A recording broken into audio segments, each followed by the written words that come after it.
Saya bisa bilang saya tidak pernah menyesal untuk menikah, tapi saya juga tidak menyesal untuk bercerai.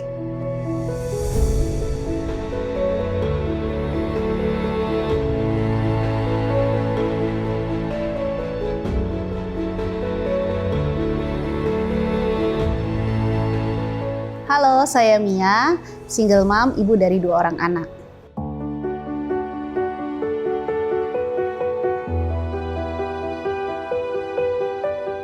Saya jadi single mom sudah 20 tahun. Jadi waktu itu anak-anak umur, yang pertama umur 6 tahun, yang kedua umur 2 tahun. Waktu itu memang perceraian itu karena ada KDRT.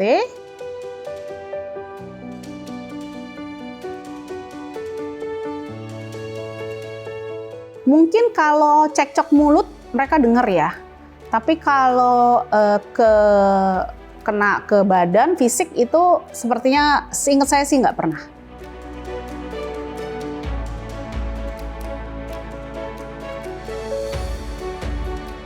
Waktu itu tuh dibilang ada dua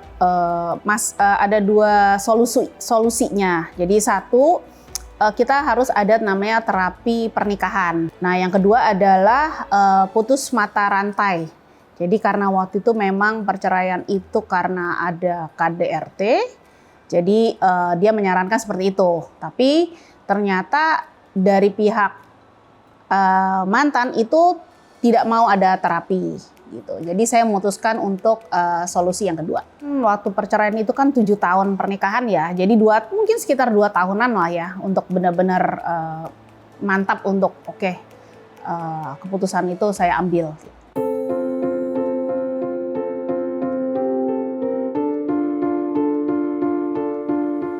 Saya sekolah di sekolah perempuan dari SMP, SMA. Jadi ketika waktu kuliah ngelihat kayak, wih ini ada cowok keren segala macam seperti yang saya pengen gitu ya ibaratnya. Nah jadi dan kebetulan kita tertarik satu sama lain. Setelah mungkin 6 tahun pacaran sebenarnya putus sambung juga. Tapi akhirnya kita mantap untuk oke deh kita menikah.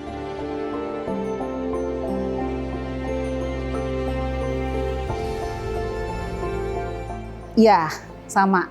Sebenarnya dulu udah verbal ya, tapi karena ya mikirnya gini, orang kan bisa berubah ya. Karena emang cinta gitu ya, udah deh kita maafin kalau dia berbuat. Biasanya orang seperti itu kan kalau lagi habis marah, wah baiknya luar biasa, kado, pernyataan cinta, lalalala gitu.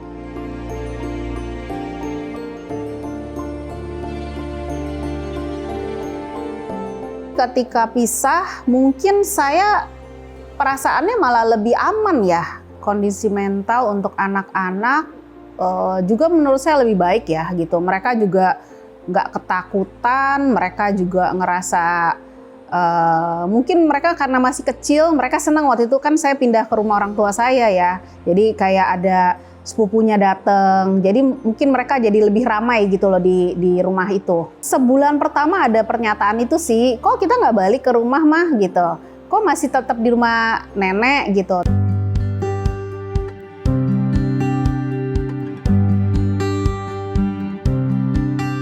Saya yakin pasti ya, kalau dibilang perceraian itu tidak efek ke anak-anak, kalau menurut saya sih enggak. Jadi kalau tadi bilangnya fatherless, saya rasa iya. Karena kalau saya ke psikolog, pasti pertanyaan saya ada satu pasti itu kayak kalau psikolog kan kita gambar gitu ya, kan kelihatan tuh dari gambar. Saya suka tanya, ada nggak sih? Ya ada. Jadi kayak bahkan perasaan kesel sama ayahnya aja ada di gambar itu sampai anak-anak gede. Nggak bisa lah kalau orang bilang jadi ibu sekalian jadi ayah, ya nggak, bentukannya aja beda ya. Ada 1 sama 2 orang kan beda gitu. Kalau dibilang bersalah sama anak karena perceraian, pasti.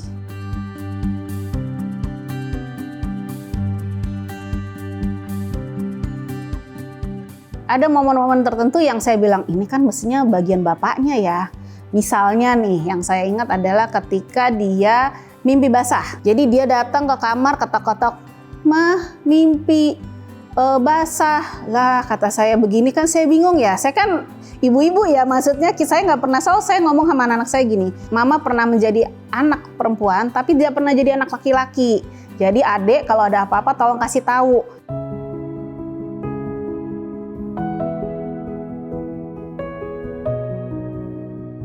Mungkin 2 tahun setelah perceraian ya, saya masih dalam tahap yang aduh, kalau ayahnya telepon kayak ngapain sih lu telepon-telepon gitu kan. Nah, tapi ada satu saat dia bilang gitu, mau ketemu anak-anak. Nah, saya masih defense nih, masih yang gini, oh nggak bisa, anak-anak kebetulan memang kita mau pergi. Nah, yang lucunya adalah kita lagi check-in nih, segitu gede kota Jakarta, segitu banyak hotel di Jakarta, kok bisa-bisanya kita amprokan gitu loh di lobi. Dia juga kayak bingung gitu, terus saya tanya, lu ngapain, kamu ngapain di sini gitu. Lagi meeting gitu katanya. Terus terus dia tanya, kamu ngapain? Mau check-in anak-anak gitu. Anak-anak akhirnya ngobrol sama dia di lobby itu, di lounge-nya. Terus saya agak menjauh dan saya berpikir banget di situ.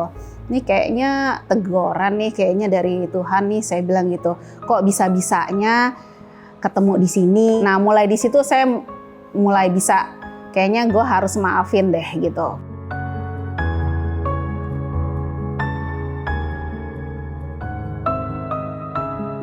Saya juga hubungannya juga baik-baik aja sama mantan, bahkan saya kenal baik sama istrinya, pernah ngopi-ngopi bareng gitu. Jadi kayak ya ketemu dia juga udah biasa aja gitu. Kalau sekarang tuh saya lebih ngejalaninnya tuh lebih enak ya dibandingkan waktu itu.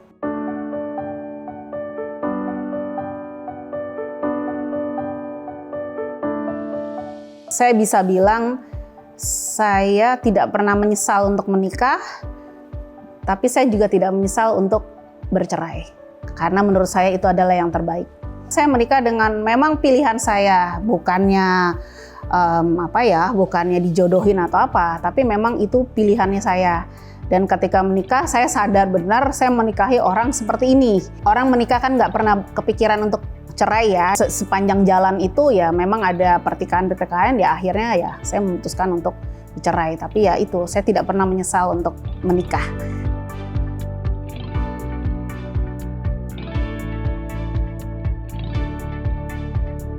Kalau pertanyaannya mau cari pasangan lagi, sebenarnya mau. Nah, belum dapat aja. Nah, waktu kecil-kecil tuh, inget banget saya bilang gini, kalau mama cari papa baru, boleh nggak? Oh iya, dua-duanya bilangin, oh nggak boleh. Ini waktu kecil. Jadi ketika si kakak ini sudah mau keluar, mau sekolah, dia ngomong gini, mah cari laki gih, katanya gitu. Terus saya bilang gini, iya udah tua lu suruh cari laki, dulu gue lagi imut-imut nggak boleh, saya bilang gitu sama dia.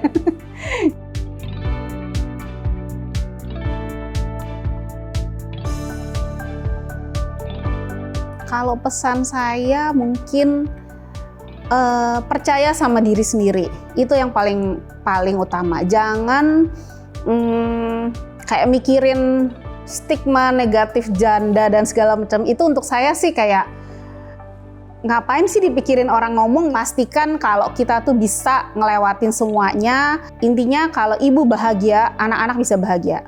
Ada kekuatan dari yang di atas. Kita nggak mungkin dikasih cobaan kalau yang di atas itu yakin kita bisa laluin.